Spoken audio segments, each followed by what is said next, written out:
ശരിയായ സമയം പറയാൻ പറ്റണമെന്നുണ്ടെങ്കിൽ ഇന്ത്യയും അമേരിക്കയും തമ്മിലുള്ള ട്രേഡ് പാക്ട്, അതായത് ട്രേഡിൽ ഒരു തീരുമാനമാകണം.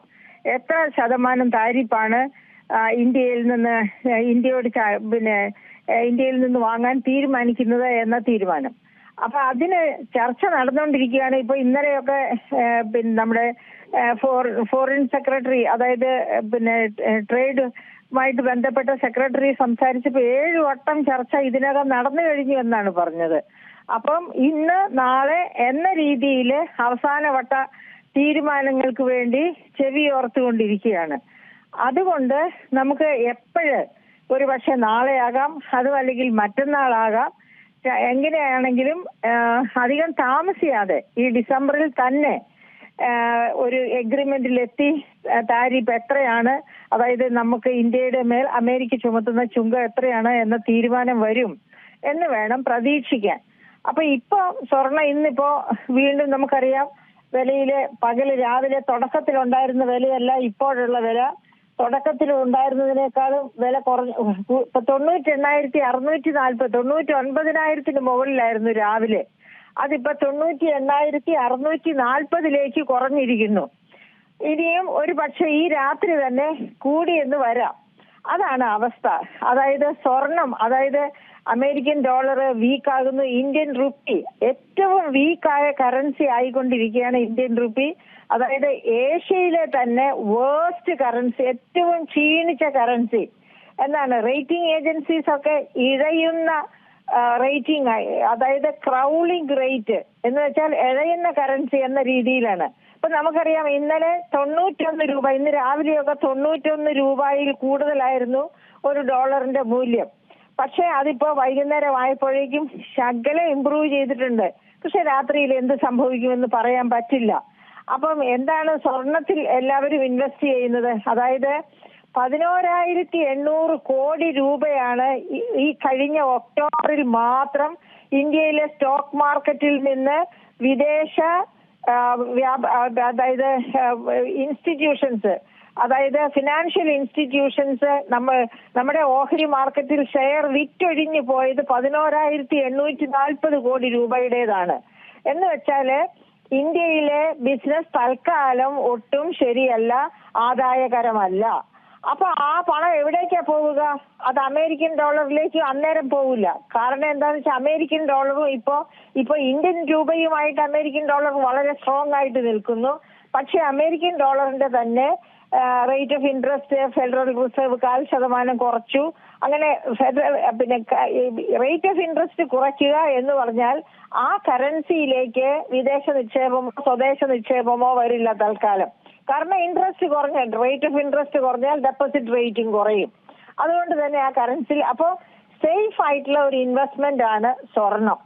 ആ സ്വർണം ഇപ്പോ ഗോൾഡ് ട്രേഡ് എക്സ്ചേഞ്ച് വഴിയായിട്ട് അതായത് ഗോൾഡ് ETF എന്ന് വെച്ചാൽ ഗോൾഡ് എക്സ്ചേഞ്ച് ട്രേഡ് അക്കൗണ്ട് ആയിട്ട് ഡിമാറ്റ് പോലെ, അതായത് നമ്മൾ സ്റ്റോക്ക് മാർക്കറ്റിൽ ഷെയറുകൾ വാങ്ങുകയും വിൽക്കുകയും ചെയ്യുന്നത് പോലെ തന്നെ ഗോൾഡിന് ഒരു സ്റ്റോക്ക് മാർക്കറ്റ്, അതിനെയാണ് gold ETF exchange trade fund എന്ന് പറയുന്നത്. ഗോൾഡ് എക്സ്ചേഞ്ച് ട്രേഡ് ഫണ്ട്, അവിടെ ക്രയവിക്രയം നടക്കുന്നു. അപ്പൊ നമ്മള് സ്വർണം കയ്യിൽ വാങ്ങണ്ട, വീട്ടിലിരുന്ന് തന്നെ നമുക്ക് ആ ETF-ല് സ്വർണം ക്രയവിക്രയം ചെയ്യാം. അപ്പൊ വില കൂടുന്നതിനനുസരിച്ച് നമുക്ക് വിൽക്കാം, കുറയുന്നതിനനുസരിച്ച് നമുക്ക് വാങ്ങാം. കുറയുന്നതിനനുസരിച്ച് നമ്മൾ വാങ്ങുമ്പോഴേക്കും പെട്ടെന്ന് പിന്നെയും വില കൂടും. അങ്ങനെ കൂടുമ്പോൾ ആൾക്കാർ വിൽക്കാൻ തുടങ്ങും, ഉടനെ വീണ്ടും വില കുറയും. ഇതാണ് ഇപ്പോ ഈ gold ETF, gold exchange trade fund, അതായത് ഒരു തരം മ്യൂച്വൽ ഫണ്ട് ട്രാൻസാക്ഷൻ ആണ് ഗോൾഡിലുള്ള. അങ്ങനെയുള്ള ട്രാൻസാക്ഷൻ നടക്കുന്നു എന്നത് കൊണ്ടുകൂടിയാണ് സ്വർണത്തിന്റെ വില ഇങ്ങനെ ചാഞ്ചാടിക്കൊണ്ടിരിക്കുന്നത്. ഈ ഗോൾഡ് ETF കാരണമാണ് ഈ ചാഞ്ചാട്ടം വരുന്നത്. അപ്പൊ എന്തായാലും നമ്മൾ US-ഉം അമേരിക്ക, അതായത് ഇപ്പം അത് തന്നെയല്ല, നമ്മുടെ കറൻസിയും സ്റ്റേബിൾ ആകണം. നമ്മുടെ കറൻസി ഒരു 4-5 മാസം മുൻപ് 80-82 രൂപ = $1 എന്ന തരയിൽ നിന്നതാണ് 91 രൂപ = എന്ന തരത്തില് കറൻസിയുടെ മൂല്യം പോയത്. അപ്പോൾ നമ്മൾ ഓർക്കണം, ഓഗസ്റ്റ് മാസത്തില് റിസർവ് ബാങ്ക് ഓഫ് ഇന്ത്യ $770 കോടി വിറ്റഴിച്ചു രൂപയുടെ മൂല്യം പിടിച്ചു നിർത്താൻ. അതുപോലെ തന്നെ സെപ്റ്റംബറില് 890 കോടി രൂപയുടെ ഡോളർ വിറ്റഴിച്ചു റിസർവ് ബാങ്ക് ഓഫ് ഇന്ത്യ. അതും രൂപയുടെ മൂല്യം പിടിച്ചു നിർത്താനായിരുന്നു. പക്ഷേ ഒക്ടോബറിൽ അത് ചെയ്തില്ല. പകരം നമുക്കറിയാം ഡിസംബർ മാസം, അതായത് എത്രയും നേരത്തെ ഈ ട്രേഡ് എഗ്രിമെന്റിൽ എത്തുമെന്നും അപ്പോൾ കറൻസിയുടെ മൂല്യം നേരെ ശരിയാകുമെന്നും വിചാരിച്ചു. പക്ഷെ എന്ത് പറഞ്ഞാലും ഈ ഒറ്റ വർഷം ട്രംപ് വന്നതിന് ശേഷം 2260 കോടി ഡോളറാണ് റിസർവ് ബാങ്ക് ഓഫ് ഇന്ത്യ രൂപയുടെ മൂല്യം പിടിച്ചു നിർത്താൻ വേണ്ടി തന്നെ വിപണിയിൽ വിറ്റഴിച്ചത്. എന്നിട്ടും രൂപയുടെ മൂല്യം ഇപ്പൊ 90ന്റെ മുകളിൽ നിൽക്കുന്നു. രൂപയുടെ മൂല്യമല്ല, ഡോളർ ഈസ് ഈക്വൽ ടു 90 രൂപയിലധികം എന്ന ആ രീതിയിലേക്ക് രൂപ അധപ്പതിച്ചു. രൂപയുടെ മൂല്യം ചരിത്രത്തിൽ ഒരിക്കലും ഇത്രയും താണുപോയിട്ടില്ല. ഇപ്പോ ഏഷ്യയിലെ ഏറ്റവും മോശം കറൻസി, ഏറ്റവും വില കുറഞ്ഞ കറൻസി ആയിട്ട് രൂപ മാറിയിരിക്കുകയാണ്. അപ്പൊ ഈ അവസ്ഥ മാറിയാൽ മാത്രമേ പറ്റൂ. ഈ അവസ്ഥ മാറണമെങ്കിൽ നമ്മുടെ ട്രേഡ് ഡെഫിസിറ്റ്, അതായത് നമ്മുടെ വ്യാപാര കമ്മി കുറയണം. വ്യാപാര കമ്മി കുറയണമെങ്കിൽ നമ്മൾ US പണ്ട് കയറ്റി അയച്ചിരുന്നത് പോലെ ഉൽപ്പന്നങ്ങൾ നമുക്ക് കയറ്റി അയക്കാൻ പറ്റണം.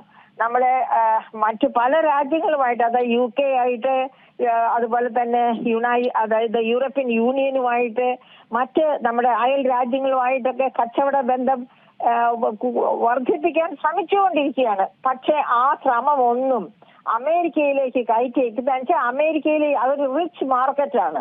ആ റിച്ച് വിപണിയിലേക്ക് നമ്മൾ ജെംസ് ആൻഡ് ജ്വല്ലറി, അതുപോലെ അവർക്ക് വേണ്ടി തന്നെ ഉണ്ടാക്കുന്ന തരത്തിലുള്ള തുകൽ ഉൽപ്പന്നങ്ങൾ, വസ്ത്രങ്ങൾ, അതുപോലെ നമ്മുടെ മറൈൻ ഉൽപ്പന്നങ്ങൾ, ഇതൊക്കെ വലിയ തോതിൽ കയറ്റുമതി ചെയ്യുന്ന രാജ്യമാണ് അമേരിക്ക. അത് നേരത്തെ തന്നെ ഞാൻ സൂചിപ്പിച്ചിട്ടുണ്ട് പലതവണ. അതായത് ഇന്ത്യയിൽ നിന്ന് ഏറ്റവും കൂടുതൽ വാങ്ങുന്ന രാജ്യമാണ് അമേരിക്ക. അപ്പൊ ആ ട്രേഡാണ് ഇപ്പൊ മോശമായി ഇരിക്കുന്നത്. അതുകൊണ്ടാണ് നമ്മുടെ വ്യാപാര കമ്മി വർദ്ധിക്കുന്നത്. അത് മാറുന്നത് വരെ, വ്യാപാര കമ്മി വർദ്ധിക്കുമ്പോഴാണ് രൂപയുടെ മൂല്യം താഴുന്നത്. അപ്പൊ ഈ വ്യാപാര കമ്മി, ഓൾ ഓവർ ആയിട്ടുള്ള വ്യാപാര കമ്മി കുറയണമെങ്കിൽ അമേരിക്കയുമായിട്ടുള്ള വ്യാപാര കമ്മി കുറയണം. അതിന് ആ ട്രേഡ് എഗ്രിമെന്റ് ഉണ്ടായേ തീരൂ. അപ്പൊ ട്രേഡ് എഗ്രിമെന്റ് ഉണ്ടാകുന്നതിനനുസരിച്ച് വ്യാപാര കമ്മി കുറയും. അതോടെ രൂപയുടെ നില മെച്ചപ്പെടും. രൂപയുടെ നില മെച്ചപ്പെടുമ്പോൾ ഇപ്പോൾ സ്വർണത്തിൽ തന്നെ നിക്ഷേപിക്കുന്നവർ രൂപയിലേക്ക് നിക്ഷേപിക്കാൻ തുടങ്ങും. അതുവരെ നമുക്ക് വെയിറ്റ് ചെയ്യാം. സ്വർണത്തിന്റെ വില ചിലപ്പോൾ 1,00,000 മുകളിൽ പോയേക്കാം. പക്ഷെ ഗാർഹിക ആവശ്യത്തിന് വേണ്ടി സ്വർണം വാങ്ങുന്നവർ കുറച്ചുകൂടി വെയിറ്റ് ചെയ്യുക. ഈ ട്രേഡ് എഗ്രിമെന്റ് US-ഉം അമേരിക്കയും തമ്മിലുള്ള, ഇന്ത്യയും തമ്മിലുള്ള ട്രേഡ് എഗ്രിമെന്റ് ആകുന്നത് വരെയും വെയിറ്റ് ചെയ്യുകയായിരിക്കും ബുദ്ധി. ഏറ്റവും പുതിയ വാർത്തകളും വിശേഷങ്ങളും വിരൽ തുമ്പിലറിയാൻ Zee മലയാളം ന്യൂസ് എല്ലാ ഡിജിറ്റൽ പ്ലാറ്റ്ഫോമുകളിലും ലഭ്യം.